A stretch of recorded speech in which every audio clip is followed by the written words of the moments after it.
Flex tayo ng binyagan. Syempre, nagninang ang inyong bidang kapitbahay. Pero for today's video, flexing tayo ng kumpare at kumare.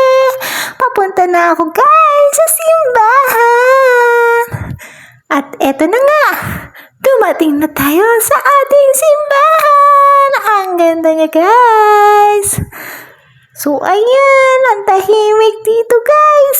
Yun pala, nauna ako. Akong pinakamaaga. Pero padating na rin sila. So maghihintay lang tayo ng konting minuto. Ayan, pasok muna ako sa simbahan.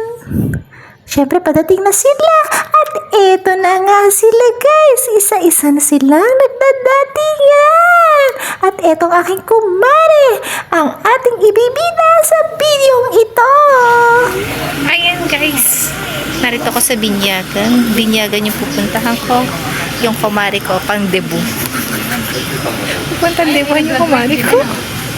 Ayan no. Ayan guys. Ayan naman no. Oh.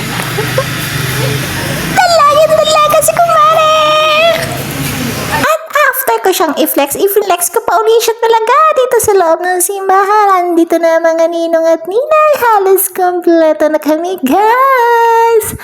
At habang hinihintay ang pare, eto si kumpare. Ang aking kumpare walang nagawa kundi nangulit. Ayan, nagpicture pa sa harapan ng inyong bida. Hindi na mapigilan ng aking pagtawa.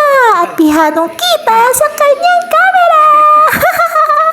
Ay pagkakagaling ng aking kumparing at ng aking kumare. Ito na aking kumare sa aking tabi. Aba, ay hindi na nagpapigil pa guys. Nagpa-flex uli.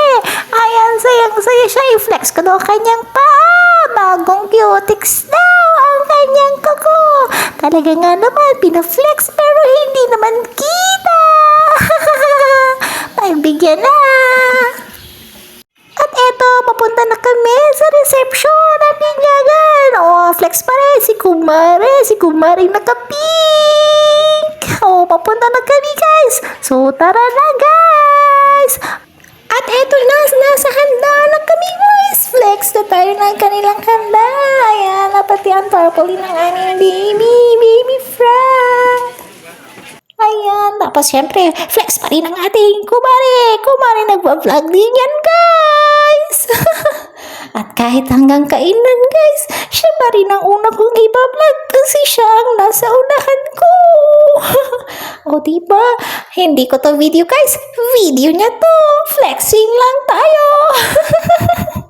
O tara guys, simulan na natin kumain at ito ang pagkain.